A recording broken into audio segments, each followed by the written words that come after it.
Alright, my Ratchet Earthlings, what's going on? Hope y'all having a good day. Today, we're going to talk about my 2001 Honda CR-V or RD1. If y'all JDM with it, we're going to do a quick walk around. I'm going to give y'all a little bit of story time. You can skip through if you don't want to see me or hear me talk. So, let's get ratchet. Alright, y'all. Happy New Year's, man. And welcome to my first vlog. I've been meaning to start this channel for a while now. I'm super excited, super excited to bring y'all along for the ride for the Ratchet Boys Garage. So yeah, man, I've been working on cars for as long as I can remember.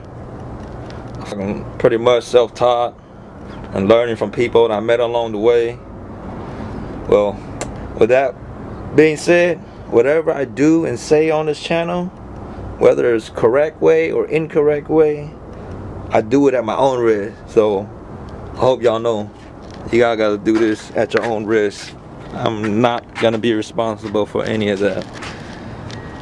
Alright, so well, here's my front wheel drive 2001 CR-V or RD1, whatever you want to call it. Damn, sun is beaming right now, kind of early, almost noon. But yeah, it's front wheel drive and it's lifted.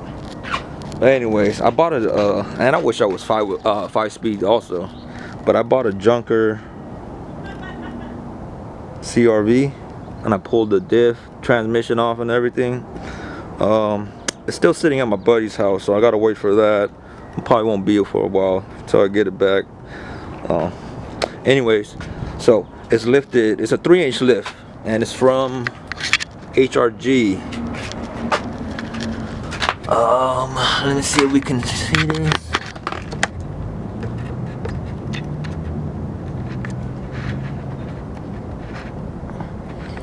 Rear spacer, rear camber adjustment, right there. Right there. And this is the front. Adjustable upper control arm ball joints and a smaller spacer in front. So yeah, when you put a smaller spacer in front and that larger one in the rear, it lifts it pretty even. It levels it out and it lifts it about 3 inches.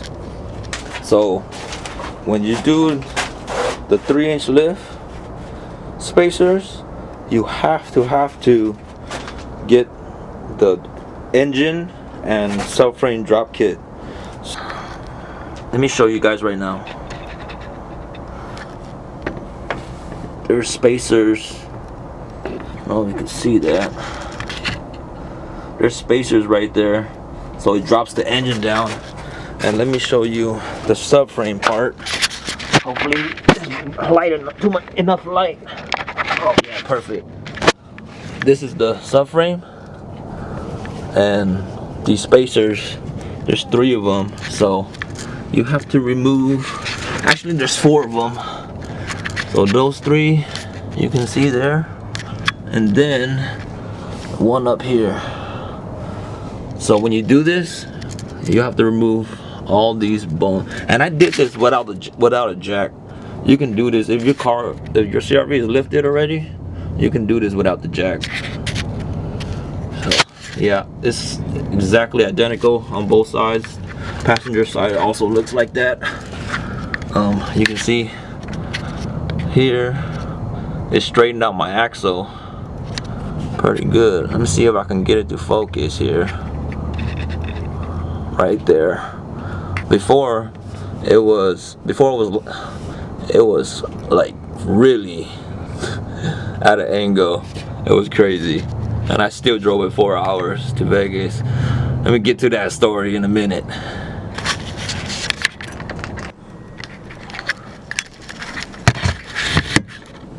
Hey, what's up? Story time, Ratchet Boys. So yeah, we went to in 2020 we went to Supers in Vegas. Yeah, it was a good time. But yeah, during the trip, you guys can skip through the story time, whatever. So we took like Vegas from LA is about 4 and some change, 4 hours and some change.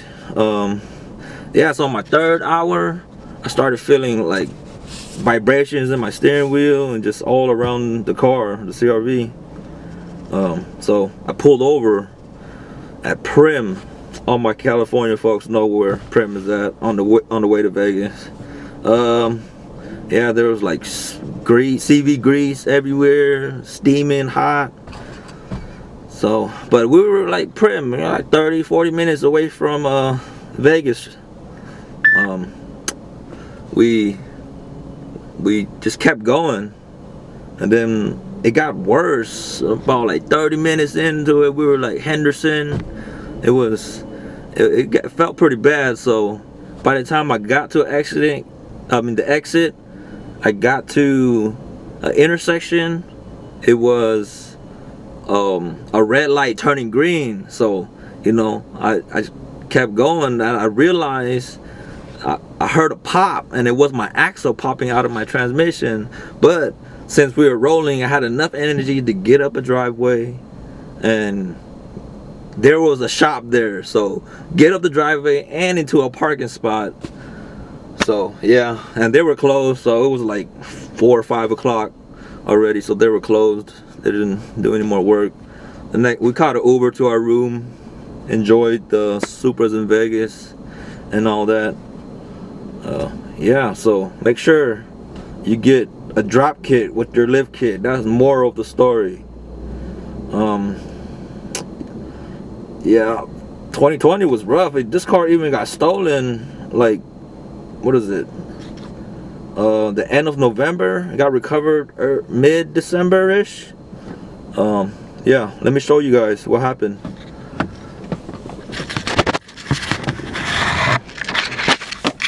So the double din, they stole it.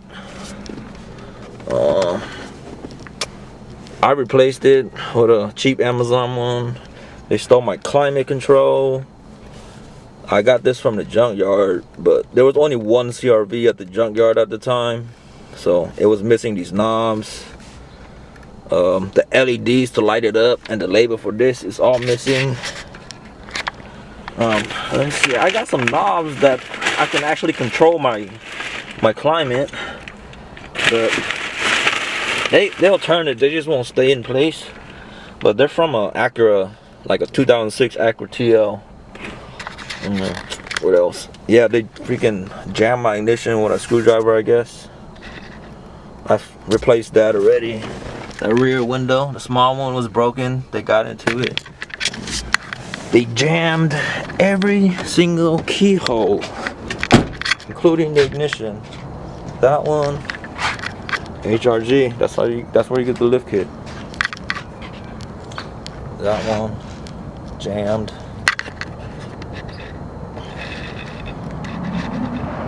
Rollover hazard. Oh yeah,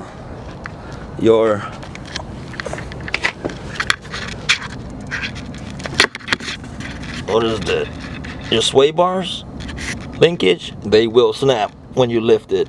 They're too short, so might as well just remove it, or I don't know if they make some aftermarket ones.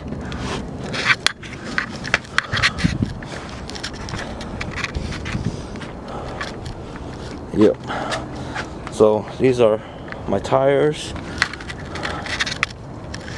They are mud terrain 235 75 15s. Some Aero wheels, steel wheels. Alright guys, on the next episode, y'all gotta stay tuned to find out what's behind that door.